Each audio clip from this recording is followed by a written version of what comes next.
This is Compare and Contrast. Baba in your life now and Baba in your life 7 years ago. And this is open. Let's start with the lady, Bernice Ivory. I was afraid of that. Compare Baba in my life now as 7 years ago. Well,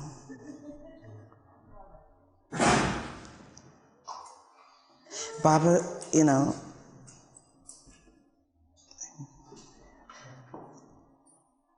he's as much in my life now as he was 7 years ago. He's my constant guide. I talk to him and he talks to me, guides our lives. And the very fact that I'm here now attests to that. Because, if it wasn't for him, I wouldn't be here now. Thank you. Does that satisfy the question? Very good.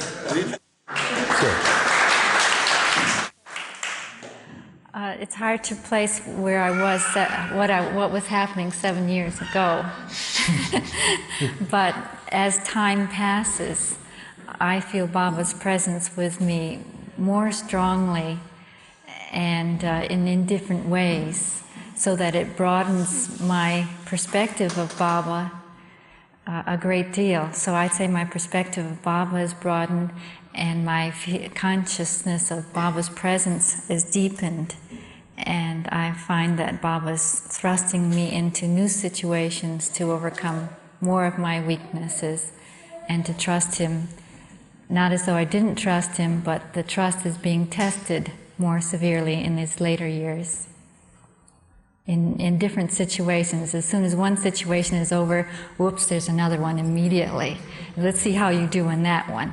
And that's about the way it's been going lately. Thank you. Lynn?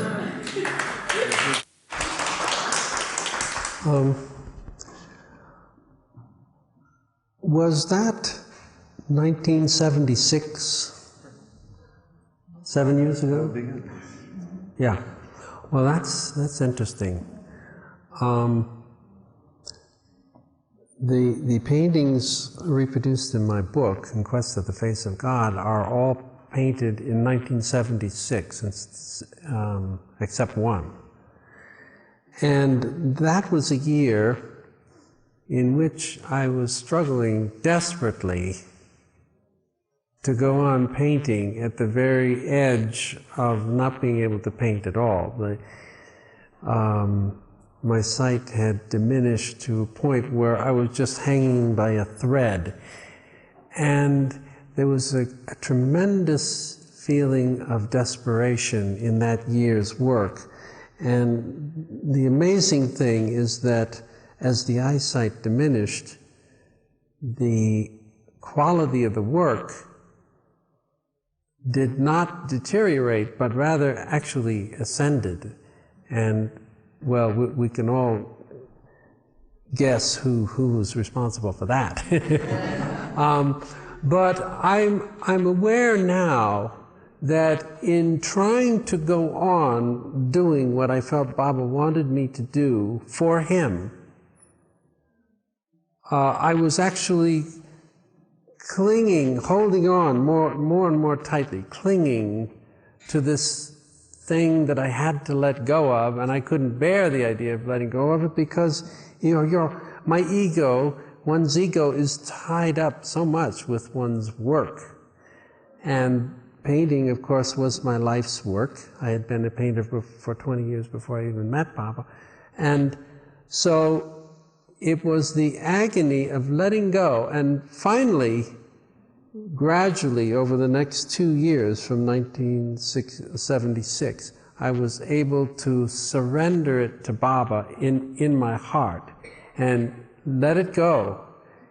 And you can't imagine what a relief it is, what happiness lies in giving it all to Baba and just saying, well, this, it's all done. Baba has taken it. I did it for Baba, and Baba has now taken it away. And the happiness of the state that I finally reached and am now in is so much more beautiful than that agonizing struggle that I was going through at that time. And it definitely has to do directly with giving it to Baba. And sometimes you think you're doing something for Baba, and you're not doing it for Baba because you are not letting it go. You're holding it to yourself. We tend to want to what we call Baba work, to grasp it for ourselves, thinking that this will be a spiritual boon or spiritually advancing. And it is not. It has to be surrendered to Baba at every moment. And I was learning that during that year, 1976, and the subsequent years after that. So I think that there is that real happiness comes in knowing more increasingly as we go along that our whole life belongs to the Beloved more and more. And that's really basically the thing that I've learned in the last 7 years. Sam? Jai Baba. Well, soon after beloved Baba dropped his body, I had a feeling that at least I, for one, was not prepared for it, and that I wanted him physically there, and that I would be missing his presence very much.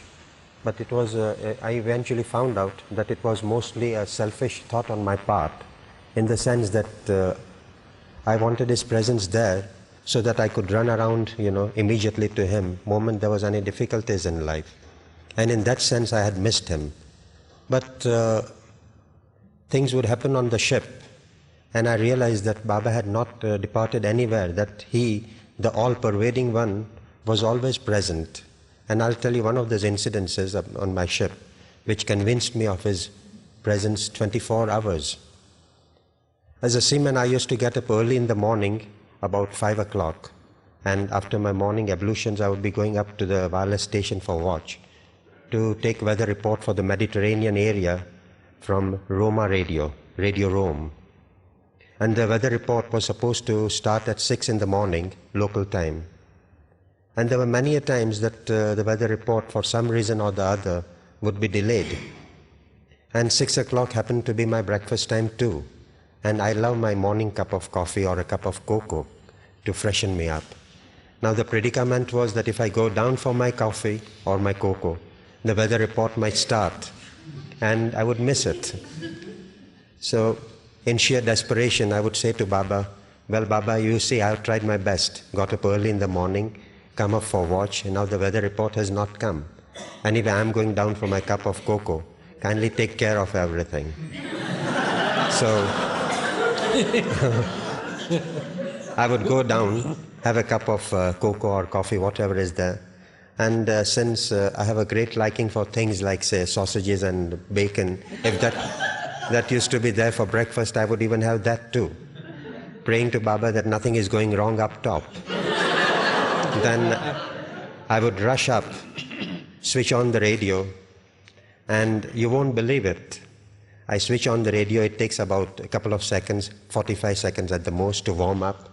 He would give me enough time to put on my earphones, and then the weather report would begin. And this happened not once, but continuously. Every time such an occasion arose, it would happen that way. And I would say, thank you, Baba, for that. And so I feel that, well, this is one of the awakenings I had, that physically or not, beloved Baba is there all the time. That's about all I have to say. Thank you, sir.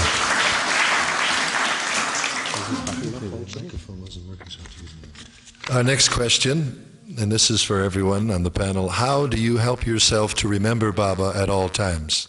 We'll start with Sam. Well, in my case, as a merchant seaman, I had plenty of spare time, and the nature of my job was such that it wasn't a very exacting job. Even in the wireless room, I could take my books along with me, and I could read. There was no problem to that. All I had to do was keep on listening, keep my ears open for any call that came from my ship only. And I would read. And being away from Baba and India, I thought that first I would try meditation. And I did try that on the ship a couple of times. But I found that moment I started meditating, even a quiet mind would immediately start working full speed. And the mind would be doing, thinking of everything and anything except beloved Baba. So I gave up meditating. Then it so happened that I came across a book called the Mahabharata Gita, the discourse of Lord Krishna and Arjun. And the concluding portion of that discourse is, Lord Krishna is telling Arjun, "So Arjun, make me your constant companion. Think of me always. Love me above all else, and I'll save you from sin and from bondage." And that started me. Then I started reading books, and I switched over to mostly Sufi literature. And I found that not only was I enjoying reading about such matter, but that whilst reading I would be totally engrossed in that subject. And I felt that in that sense I was coming nearer and nearer to Baba. And that's how I would remember Baba. And of course, being a typical human being, selfish in nature, whenever there was any difficulties or anything like that, then automatically I would remember Baba also. Yes. And then it became a habit with me to keep repeating his name. Though mind you, I'll be the first one to confess that the repetition of the name has never been from deep within, because then even a single repetition would have been more than enough.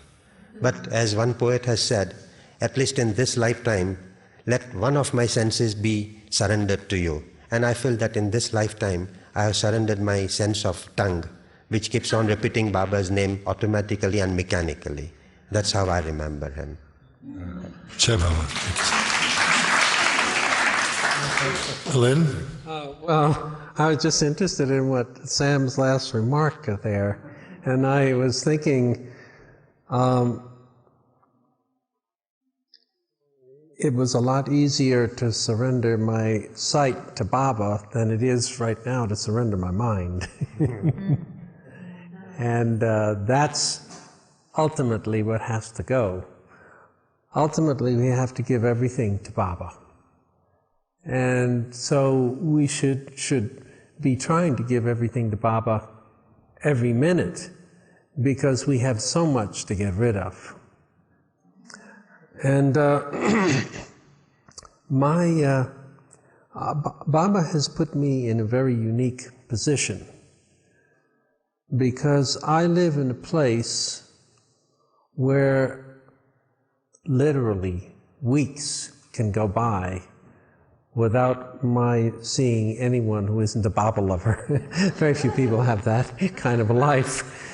And I would say that for me, I will admit to anyone that remembering Baba is a lot easier for me, because I live at the Meher Spiritual Center. I am the gatekeeper for Shariar Gate at the Meher Spiritual Center. And I'm constantly aware of where I am, which is in the center, which is Baba's atmosphere probably more intensely than any other place in the Western world. So I'm constantly aware of being in Baba's work, simply because of where I live and the people that I continually am seeing. But I do know that even at the center, life the details of life are very distracting, and for everyone. And so it requires some kind of a method to feel that you are sustained in Baba all through the day. And my feeling about it is that Baba should be the screen. Baba is the movie screen on which the experiences of our life are projected. And when we're seeing the movie projected, we're not really conscious of the movie screen. We're conscious of the image. And the image is being compared to our lives. But all along we know that the movie screen is symbolically real, and that the illusion is being projected on that screen, and that we know that behind it all, behind the illusion of our lives, is the beloved who is sustaining everything. And so I think it's very, very good to feel that Baba is the background of our minds, the background of our consciousness, the background of our sensory experience. And then just keep remembering from time to time that this is Baba is giving me this experience. So I feel that that is the way that we hold on to Baba now. And of course it's through loving Baba, but how do we love Baba? Well, we're getting into a subject so big that I'll have to pass that. Okay, thank you, Lynn. Leatrice? There are several things that come to my mind, and like Sam, I practice saying Baba's name as much as I can remember to do so. And the other thing is that I remember Baba 4 times each day, on rising, at 12 noon, at 5 o'clock, and on retiring. Then the other thing is I try to remember Baba through the day, but one of the times that comes to me most is when I'm driving. I really depend on Baba to drive. And one incident was also connected to that. When I had driven my husband to work, it was early in the morning, and I was returning and I was observing the very beautiful desert sunrise, and I felt Baba's presence, and it was so happy, and I thought, now I'm feeling Baba. And then it occurred to me, why am I limiting Baba to this happy feeling, and feeling badly that I don't feel Baba and all the opposite feelings? And so it suddenly occurred to me that why shouldn't I feel Baba and identify with Baba as all the opposite and all the things that maybe I don't feel happy about? And that was an eye-opener for me, to see Baba more in everything. Not that I hadn't been trying to see Baba in everything, but a little more thoroughly, and to look into every situation and see Baba's presence there. And then another thing that helps me to remember Baba is Baba himself. He gives me messages throughout the day, and all I have to do is listen and recognize.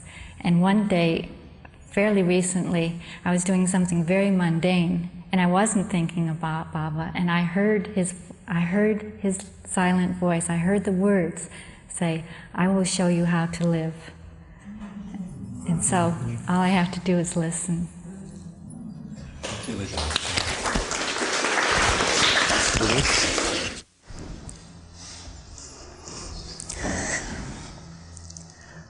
Well, about, I think it was around 1959, Baba gave me this experience. He showed me that I was a little girl, and that he was my beloved father. And he had his right hand holding my left hand. And he was taking me on a journey. And he showed me that his right hand was infinitely long. There was no end to his arm. And I, as a child, was walking along with him so that I could wander, I could stumble, I could stump my toe, but always he had me by the hand. And he would never let me get too far away. If I started wandering, straining, give a pull. Let me know that he is the Father and he's taking me. And that's the way it's been in my life. All my life since I've known Baba. I cannot begin to tell you the incidences that right up to this very moment, as I say. So I'm not just repeating myself. The very fact that I'm sitting here is because this is what he wanted me to do at this time. I didn't know if it's appropriate to say this now, but perhaps it is. I remember we were,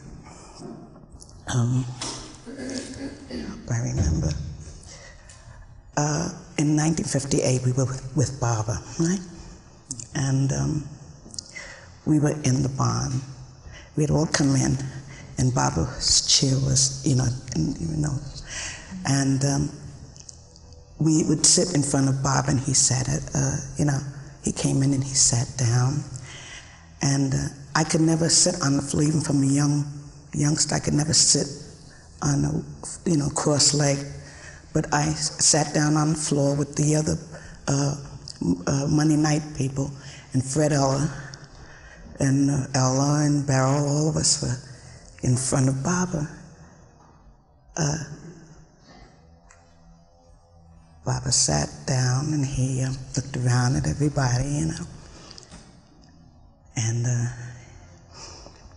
he said to me, "I want you to move to the back." I ducked behind Fred.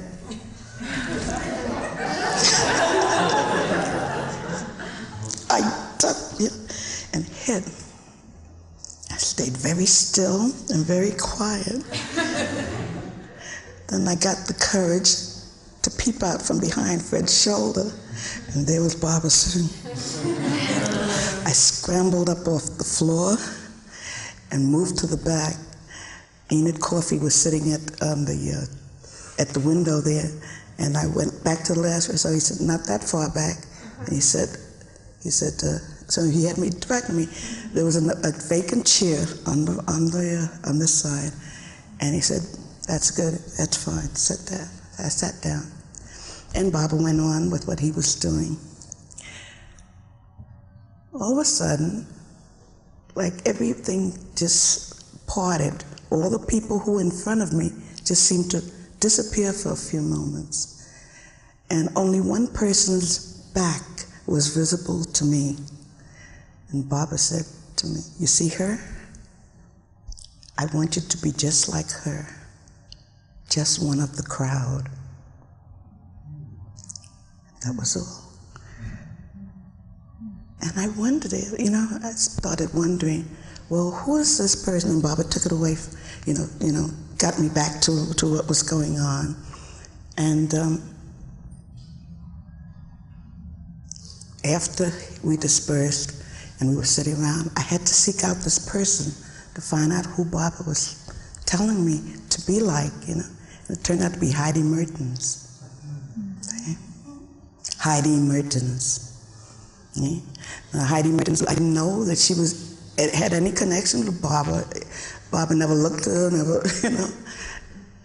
in public, where he was always talking to Elizabeth and Kitty, you know what I mean? But this is what he wanted me. So I always felt that to be in the public, wasn't what Baba wanted. So that's what I'm saying. Why I'm saying that the very fact that I'm here It's because he is, you know, he wants me at this time now, I suppose, to talk.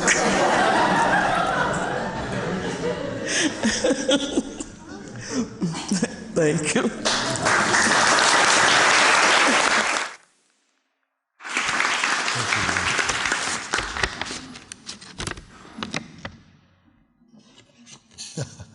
They had a little sense of humor here. My question is, this is from the audience, can any of the guest panelists guess who is asking the question?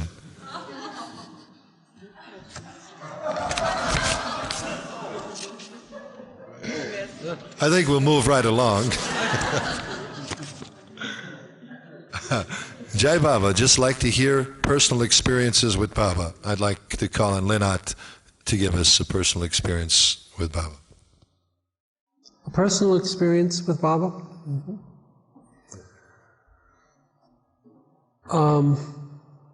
You could say I only had one personal experience with Baba in physical form.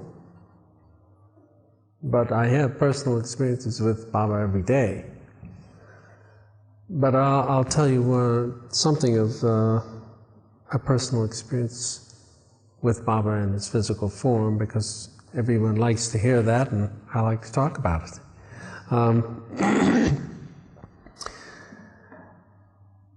It was just the two of us, my wife and I, and it was a very intimate darshan. But the feeling, my recollection over the years of that darshan makes me feel, has continually made me feel, that it was a very universal kind of work. Whatever Baba was doing with us, I'm convinced that it was very universal, that we weren't just there for ourselves. We, of course, were there for ourselves also, but Baba was somehow reaching out to the world through us. I had the feeling when I was in that room with Baba, that Baba was so real and so human that the walls of Mandali Hall at Mirzad did not really exist. They weren't there. There were no walls holding Baba in. Baba was reaching out to the ends of the world. And he was reaching out while addressing himself to us, almost as if he were reaching through us. And Baba would make remarks from time to time. He would say little things to us that would make me see that Baba, how universal Baba was. He would say things that I knew on my first recollection of the darshan, which was that night when we discussed every detail of our meeting with Baba, Phyllis and I, that Baba had told us many things that are for everyone to hear. They were personal to us, but they are also messages to everyone. For example, Baba said, "Don't worry about how you love me, just love me." I think that's such a great help to hear that, because we get bound up in how to love Baba, and the way to love Baba. And there is no way to love Baba. And Baba told us that at that moment. And Baba said to us, and this is 1965, Baba had maybe 200 Baba lovers in America. And he said, "Soon the whole world will turn to Baba." And how unlikely that might seem, sitting there in a place. Well, I had no idea where I was in India. when I was there in Mandalay Hall, and they call it the jungle out there. And here is a man sitting in a chair in the corner of the room, an old man, the like of which no one has ever seen before.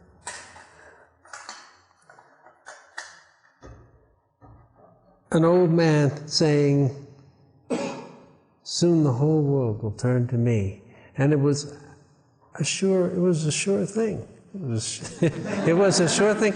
And Baba wanted to say that to us because he knew that he was going to put us in a position where he would be able to give us that perspective of seeing the whole world coming to him. And so we are in a place where we literally see the whole world coming to Baba, one by one. The world does not come to Baba as a mass. It comes to Baba drop soul by drop soul, just the way we entered into creation in the beginning, one drop soul at a time, through the Om point. We're still coming to Baba one drop soul at a time. But that stream is turning into a flow, and eventually, I'm convinced it will be a torrent.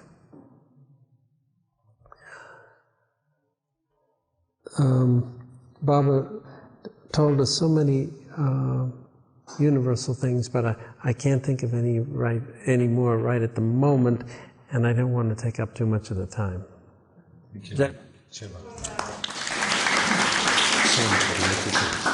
Sam? Jai Baba.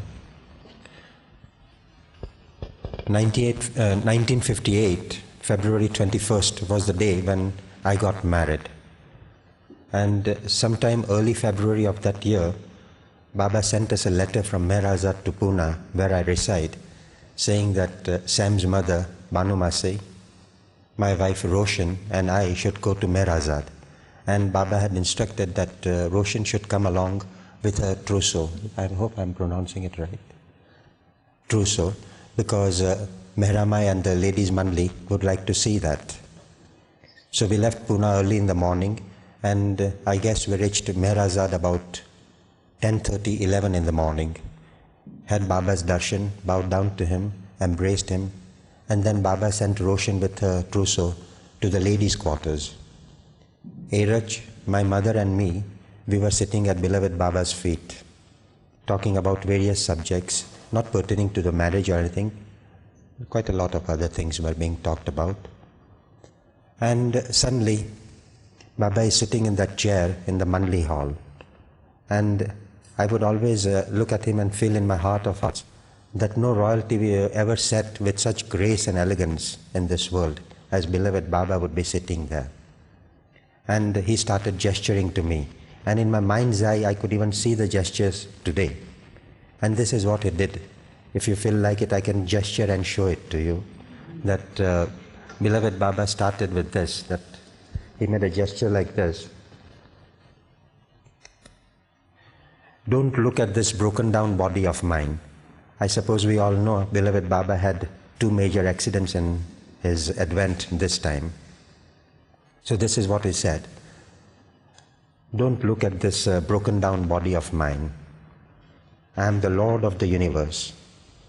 There is no shadow of a doubt in this. Hold on to my daman. And these beautiful gestures and the way he expressed it went so deep into me that, as I just now said, in my mind's eye I can even visualize these gestures today. And the thing that impressed me most was the most beautiful and natural way in which Baba expressed it. It was an individual trying to brag or anything like that. It would be as simple as someone would ask me, what is your name? And I would say, well, my name is Sam. It was as natural as that.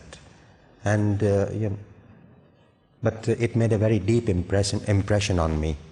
I guess that's one of the most important personal experience that has remained with me all my life. Jai Baba. Jai Baba. Bernice? Well, again in 1958, J. Baba, Baba gave the children's birthday party at one point.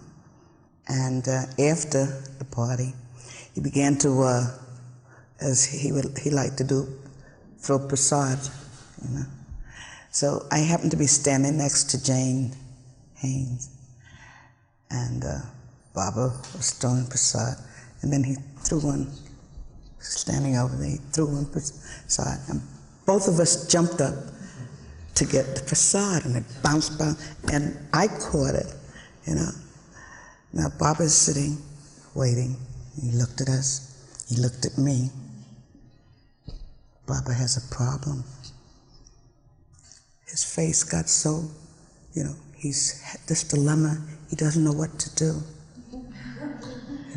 And we're waiting to see what Baba's going to do. Then he very gently says to me, to move aside. And I jumped over. Then I said, I was so happy that I didn't feel insulted or I jumped out of the way. And Baba threw the prasad directly to Jane, which he wanted to do. Then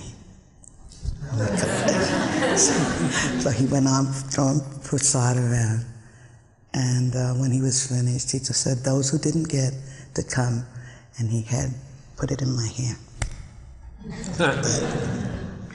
And I was so happy. I was so happy that the ego didn't get in the way, and get angry and insulted and all this business. And I just thank Baba so much for that.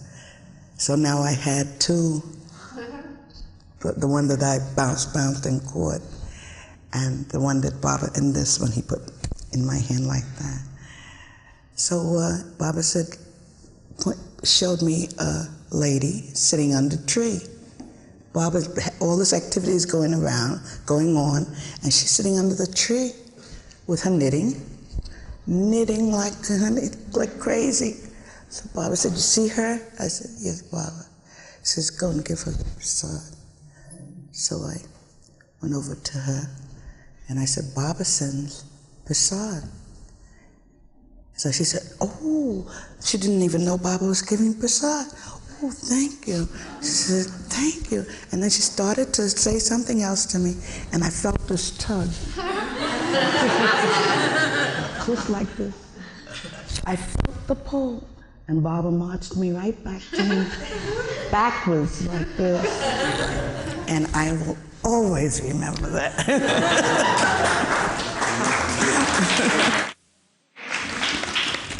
Thank you, Leatrice.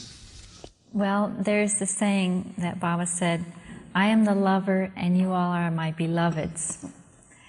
And I think that it's easy to think in relation to that saying that, well, that's all right for Mera to be Baba's beloved, and it's all right for the Mandali to be Baba's beloved, and it's maybe all right for a few selected people to be Baba's beloved. But it's really hard to say to yourself and accept that you could be in that position of being Baba's beloved. But I think Baba really wants to get that across to each one of us. And he has his ways of endearment to get it across. And one of those ways was when we were in the barn, all seated with him, and they played the song To Begin the Begin. And as the words rolled on and we were gazing at Baba, the words came to, and darling, I love you. Baba looked directly at me, and I thought, he's looking at me. He doesn't mean me.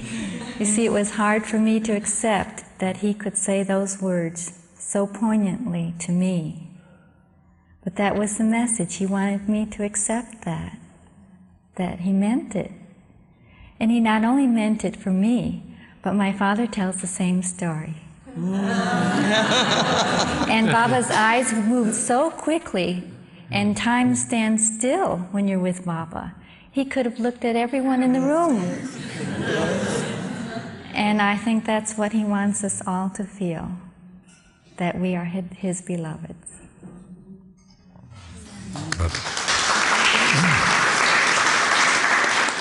This will be our final question of this panel meeting this morning.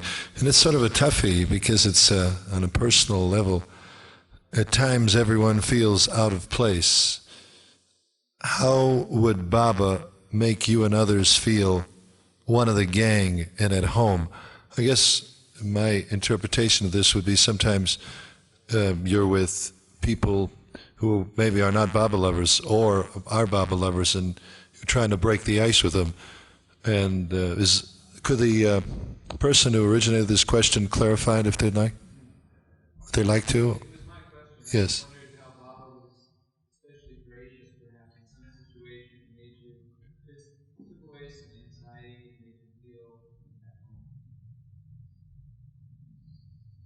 Okay, Sam, would you like to answer that?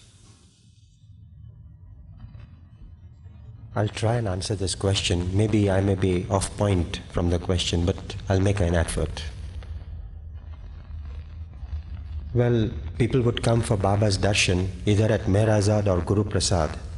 And the rare occasions when I had the opportunity of sitting at his feet, I would watch Baba make total strangers. Of course, I'm wrong in saying that, because no one is a stranger to Baba.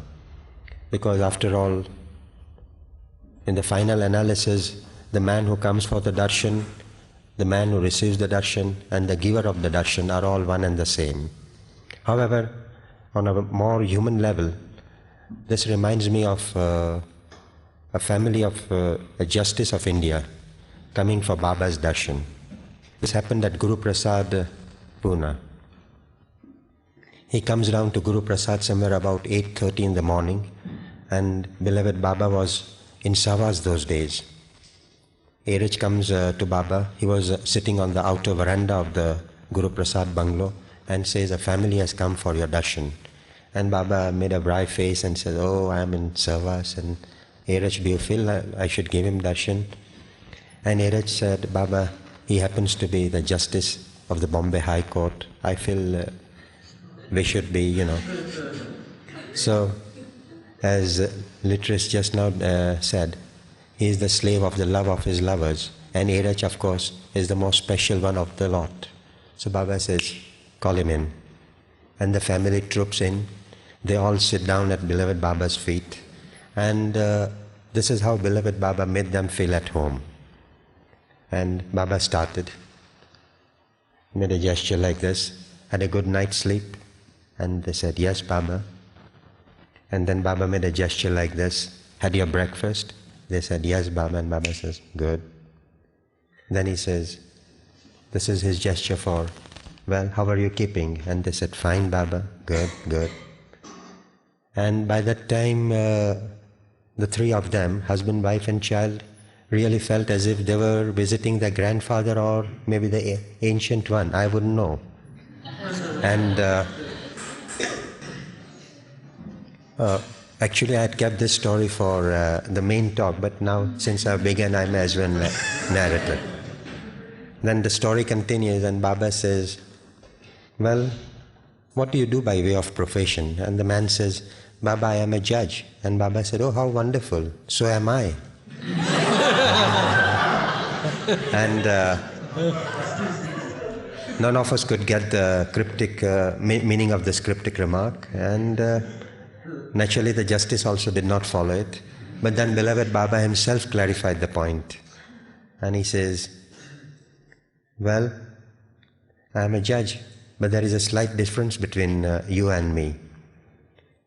All of them smiled, still not knowing where Baba is heading to.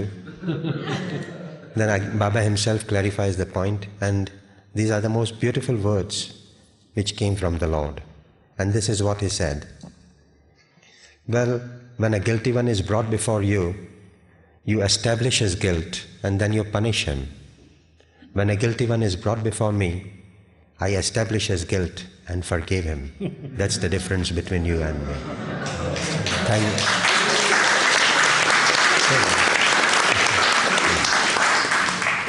Would any other panel member like to answer that question? Leatrice? One incident. I think the biggest anxiety in life is to meet Baba, because you don't know what to expect. And this is my brother's story, actually. In 1952, when Baba was already in the United States in April, and most people didn't know he was already here, Baba had money phone up to our house and asked for my brother to come down and do night duty. So my brother took the train down, and when he arrived, he stayed at the cabin on the hill at the center, and he was getting freshened up and getting ready to meet Baba. And he was a very shy young man, and I can imagine how anxious he would be if he were to just approach Baba. And while he was shaving, Baba caught him off guard and approached him from behind, and all of a sudden there was Baba. And he didn't have a chance to be nervous or anything. He's just very natural. So he felt at home. Oh, okay. Thank you, Leatrice.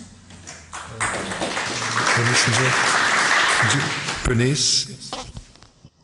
Well, this is when Baba came in 1956.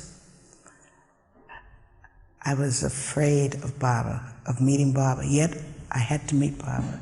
I prepared to meet him. He cleared the way so that I could meet him, and we took a bus to the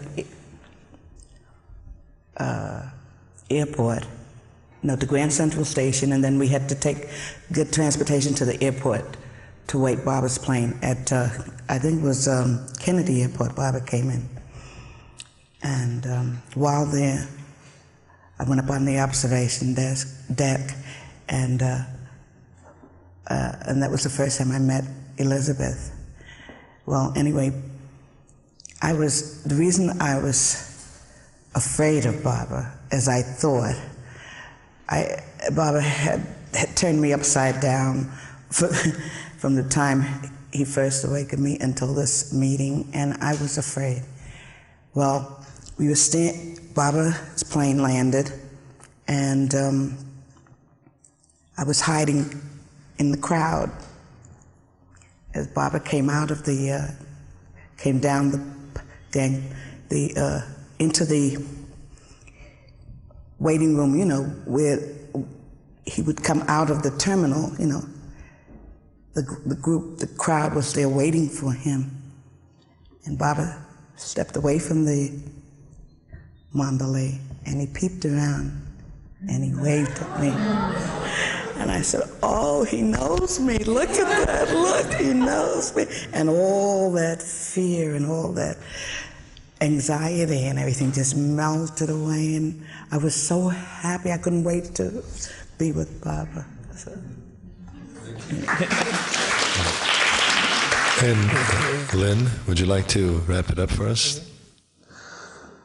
Well, I think we have to learn to live in the real humility of being the chosen ones of Baba. If we are the chosen ones, Baba wants us to accept that fact. We don't know who we are. We don't know why Baba has chosen us. But everyone in this room should make no mistake that he is here only because Baba wants him or her to be here. It's not your idea to be here. It's not my idea. It's Baba's wish that we are here. Baba's will and wish. Before I knew Baba, I was a very shy, withdrawn, introverted person. I could no more have gotten up in front of a group of people to speak than anyone. I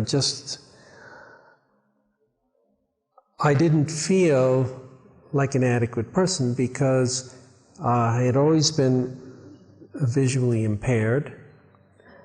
I always had a great deal of trouble moving around, and I was always trying to disguise the fact that I was handicapped. And so it made me feel very awkward, many times feel very humiliated, very much out of place, almost all the time, and very, very much of a misfit. Well, I think that all Baba's, in a sense, all of Baba's lovers are misfits. But in a more important sense, we are all here because we really fit. That's why we're here. So, misfit or not, Baba is making something else out of us. And Baba just started to turn that all around for me. That inferiority complex had to dissolve. Baba dissolved it.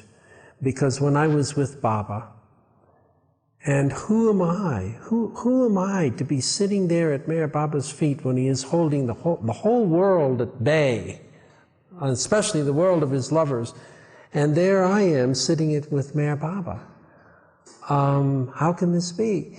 And it dawned on me that it's MeherBaba's love for me, and it's nothing that I could see in myself that made Baba love me.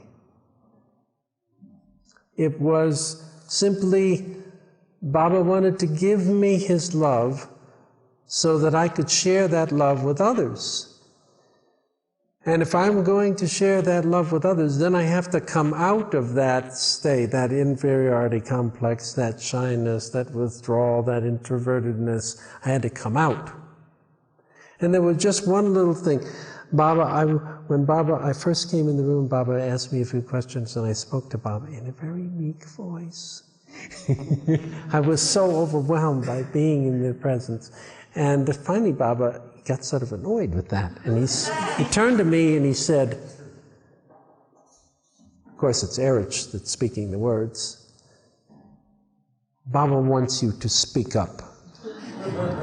And it's just like ever since that moment, he removed a block. He took a block out of the way. And I don't have that problem. And so, even though I'm still a misfit, I don't feel like a misfit. Jai Baba.